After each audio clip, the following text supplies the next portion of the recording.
नमस्कार दोस्तों, मैं अखिलेश मौर्य आप लोग के समक्ष एक बार फिर हाजिर हूँ एक नए टॉपिक के साथ।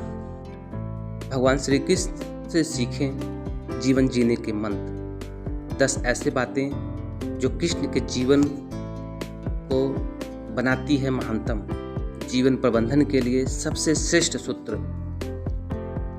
जन्म से लेकर देह त्याग तक भगवान कृष्ण के जीवन की लगभग हर घटना में कोई सूत्र है जो आप लोग को बहुत कुछ ज्ञान देती है। युद्ध भूमि पर दिया गया गीता का उपदेश संसार का सर्वश्रेष्ठ ज्ञान माना जाता है। भगवान कृष्ण के जितने नाम हैं उतनी कहानियां। जीवन जीने के तरीकों को अगर किसी ने परिभाषित किया है तो वो कृष्ण है। कर्म से होकर परमात्मा तक जाने वाले मार्ग को उन्हीं ने बताया है। संसार से वैराग को सिरे से नकारा है। कर्म का कोई विकल्प नहीं ये सिद्ध किया है। कृष्ण कहते हैं, मैं हर हाल में आता हूँ। जब पाप और अत्याचार का अंधकार होता है तब भी, जब प्रेम और भक्ति का उजाला होता है तब भी, दोनों ही परिस्थितियों में मेरा आना निश्चित है। वैसे तो कृष्ण के संपूर्ण जीवन ही एक प्रबंधन की किताब है जिसे सैकड़ों हजारों बार कहा सुना जा चुका है। कुरुक्षेत्र में 2 सेनाओं के बीच खड़े होकर भारी तनाव के समय कृष्ण ने अर्जुन को जो ज्ञान दिया वो दुनिया के सर्वश्रेष्ठ ज्ञान है। गीता का जन्म युद्ध के मैदान में 2 सेनाओं के बीच हुआ। जीवन की श्रेष्ठतम बातें भारी तनाव और दबाव में ही होती हैं। अगर आप दिमाग को शांत और मन को स्थिर रखने की कोशिश करें तो सबसे बुरी परिस्थितियों में भी आप अपने लिए कुछ बहुत बेहतरीन विकल्प निकाल पाएंगे। ये कृष्ण सिखाते हैं, गीता पढ़ने से पहले अगर इसी बात को समझ लिया जाए तो गीता पढ़ना सफल हुआ। कृष्ण की जीवन ऐसी ही बातों से भरा पड़ा है। जरूरत है नजरिए की। उनका जीवन आपके लिए माइथोलॉजी का एक हिस्सा मात्र हो सकता है और आपका पूरा जीवन बदल कर रख देने वाला ज्ञान भी। आवश्यकता हमारी है, हम उसके जीवन से लेना क्या चाहते हैं। कृष्ण मात्र कथाओं में पढ़ाया सुना जाने वाला पात्र नहीं है। वो चरित्र और व्यवहार में उतारने वाला देवता है। कृष्ण से सीखें कैसे जीवन को श्रेष्ठ बनाए जाते हैं। आज हम ऐसे ही 10 उनके व्यवहार और उनके बातें को हम बात करेंगे जो अगर व्यवहार में अपने 10 बातें उतार ली तो सफलता निश्चित मिलेगी। 26 अगस्त 2024 को श्री कृष्ण जन्माष्टमी है। उसके उपलक्ष्य में हम एडवांस में हैप्पी जन्माष्टमी, शुभ जन्माष्टमी का आह्वान करते हैं। आइए उनकी हम 10 बातें जो उन्होंने बहुत ही अच्छी कही हैं उसके बारे में आज हम बात करते हैं। नंबर 1, शुरू से अंत तक जीवन संघर्ष ही है। कारागार में जन्मे कृष्ण पैदा होते ही रात में यमुना पार कर गोकुल ले जाया गया। तीसरे दिन पुतना मारने आ गई। यहाँ से शुरू हुआ संघर्ष देह त्यागने से पहले द्वारका डूबाने तक रहा। कृष्ण का जीवन कहता है, आप कोई भी हो, संसार में आए हैं तो संघर्ष हमेशा रहेगा। मानव जीवन में आकर परमात्मा भी सांसारिक चुनौतियों से बच नहीं सकता है। कृष्ण ने कभी किसी बात की शिकायत नहीं की, हर परिस्थिति को जिया और जीता। कृष्ण कहते हैं, परिस्थितियों से भागो मत, उसके सामने डट कर खड़े हो जाओ, क्योंकि कर्म करना ही मानव जीवन का पहला कर्तव्य है। हम कर्मों से ही परेशानियों से जीत सकते हैं। नंबर 2, स्वस्थ शरीर से ही विजय है। कृष्ण का बचपन माखन मिश्री खाते हुए गुजरा है। आज भी भोग लगाते हैं हम, लेकिन ये संकेत कुछ और हैं। आहार अच्छा हो, शुद्ध हो, बल देने वाला हो। बचपन में शरीर को अच्छा आहार मिलेगा तो ही इंसान युवा होकर वीर बनेगा। शरीर को स्वस्थ रखना है तो बचपन से ध्यान देने की जरूरत है। ये परिवार के दौर से गुजर रहे युवाओं के लिए बड़ा महसूस है। अपने बच्चों को ऐसा खाना दें जो अब उनको बल दे, सिर्फ स्वाद के लिए ही न खिलाएं, तभी वह बड़े होकर स्वयं को, अपने समाज को सही दिशा में जा पाएंगे। नंबर 3, पढ़ाई किताबी ना हो, रचनात्मक हो।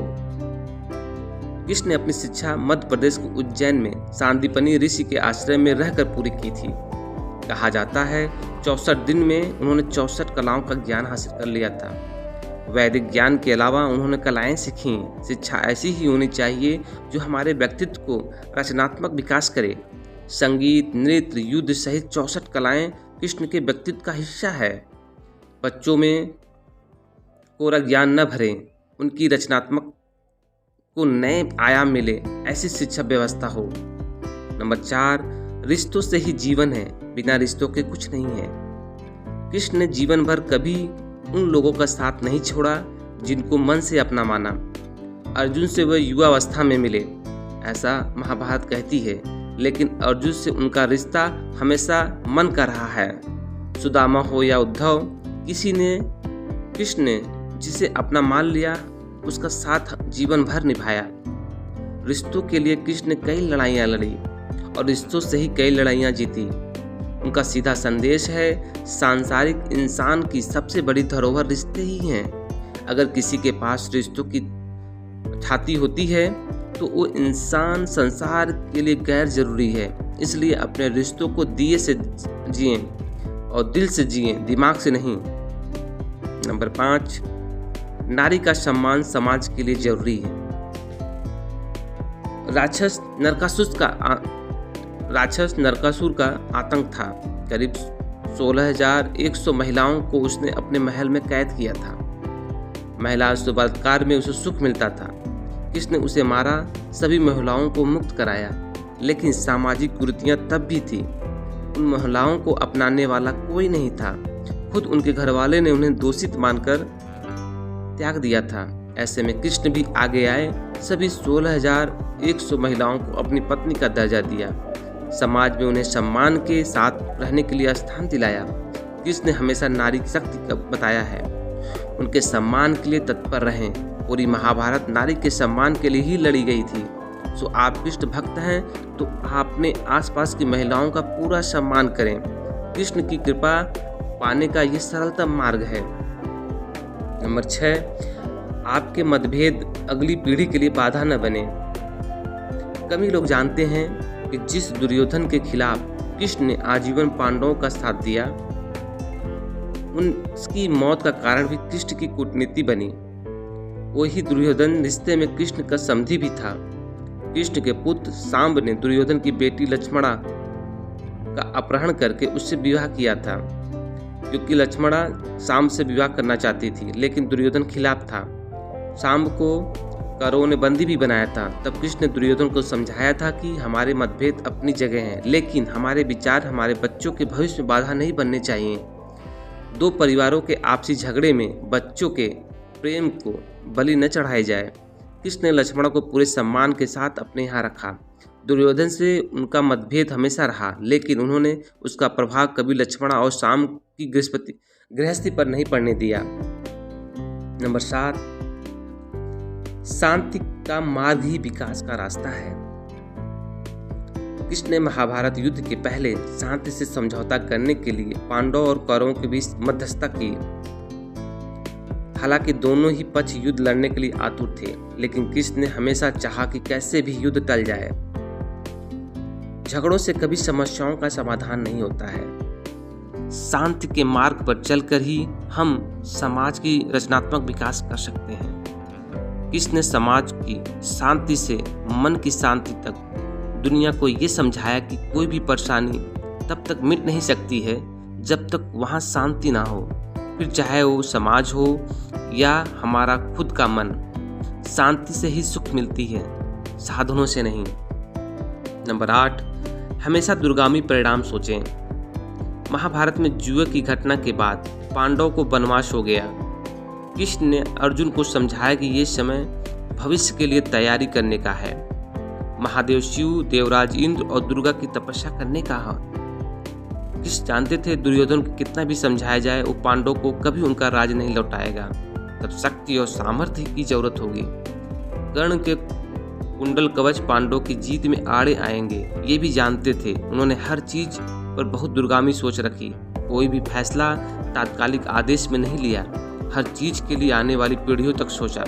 यही सोच समाज का निर्माण करती है। नंबर 9, हर परिस्थिति में मन शांत और दिमाग स्थिर रखें। पांडवों के राजसूय यज्ञ में शिशुपाल कृष्ण को अपशब्द कहता रहा। छोटा भाई था लेकिन मर्यादाएं तोड़ दी। पूरी सभा चकित थी, कुछ क्रोधित भी थे, लेकिन कृष्ण शांत थे, मुस्कुरा रहे थे। शांतिदूत बनकर गए तो दुर्योधन ने अपमान किया, कृष्ण शांत रहे। अगर हमारा दिमाग स्थिर है, मन शांत है, तभी हम कोई भी सही निर्णय ले पाएंगे। आवेग में हमेशा हादसे होते हैं, ये कृष्ण सिखाते हैं। विपरीत परिस्थितियों में भी कभी विचलित नहीं होने का गुण कृष्ण से बेहतर कोई नहीं जानता है। नंबर 10, लीडर बने, श्रेय लेने का होड़ से बचे। कृष्ण ने दुनिया भर के राजाओं को जीता था, जहां ऐसे राजाओं का राज था जो भ्रष्ट थे, जैसे जरासंध, लेकिन कभी किसी राजा का सिंहासन नहीं छीना। कृष्ण के पूरे जीवन में कभी ऐसा नहीं हुआ कि उन्होंने किसी राजा को मारकर उसका शासन खुद ले लिया हो। जरासंध को मारकर उसके बेटे को राजा बनाया, जो चरित्र का अच्छा था। सभी जगह ऐसे लोगों को बैठाया जो धर्म को जानते थे, कभी किंग नहीं बने, हमेशा किंग मेकर की भूमिका में रहे। महाभारत युद्ध में भी खुद हथियार नहीं उठाया, पूरा युद्ध कूटनीति से लड़ा, पांडवों को सलाह देते रहे, लेकिन जीतने का श्रेय भीम और अर्जुन को दिया। हम उनसे ऐसे बहुत से बातें सीख सकते हैं जो हमारे जीवन को बहुत ही जीने का मंत्र दे सकता है। उन्होंने हमेशा शांत रहने, युद्ध करने को मना किया है, शांत रखने के लिए कहा, युद्ध न करने के लिए मना किया है, जिससे उनके जीवन में बहुत से ऐसी उतार चढ़ाव आए हैं। उनका जो एक वाक्य है, अगर आप धरती पे जन्म लिए हैं तो आपको संघर्षों से मुंह नहीं मोड़ना चाहिए, संघर्षों से लड़ना चाहिए। संघर्ष हमेशा आते जाते रहेंगे, वो जीवन का एक पात्र है, उसी से आपको ही जीने की तरीका मिलेगा। अगर ये वीडियो आपको अच्छा लगा हो, प्लीज़ लाइक, सब्सक्राइब, कमेंट जरूर करें। जय हिंद, वंदे मातरम।